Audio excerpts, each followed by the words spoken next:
خبر ہے کراچی سے، جہاں کورنگی بلال کالونی میں بینک سے رقم نکلوانے والے باپ بیٹے پر ڈاکوؤں نے فائرنگ کر دی ہے۔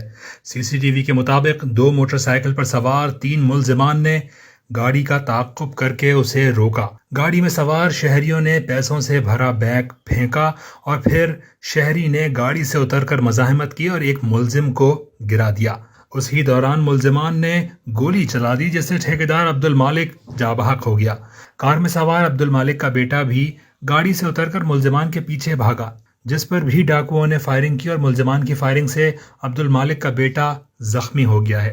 آپ کو ایک بار پھر بتائیں کہ کراچی کے علاقے کورنگی بلال کالونی میں بینک سے رقم نکلوانے والے باپ بیٹے پر ڈاکوؤں نے فائرنگ کر دی ہے۔ 2 موٹر سائیکل پر سوار 3 ملزمان نے گاڑی کا تعاقب کر کے انہیں روکا۔ گاڑی میں سوار شہریوں نے پیسوں سے بھرا بیگ پھینکا اور پھر شہری نے گاڑی سے اتر کر مزاحمت کی اور ایک ملزم کو گرا دیا۔ اسی دوران ملزم نے گولی چلا دی، جس سے ٹھیکیدار عبد المالک کی جان چلی گئی۔ کار میں سوار عبد المالک کا بیٹا بھی گاڑی سے اتر کر ملزمان کے پیچھے بھاگا، جس پر بھی ڈاکوؤں نے فائرنگ کی اور ملزمان کی فائرنگ سے عبد المالک کا بیٹا زخمی ہو گیا۔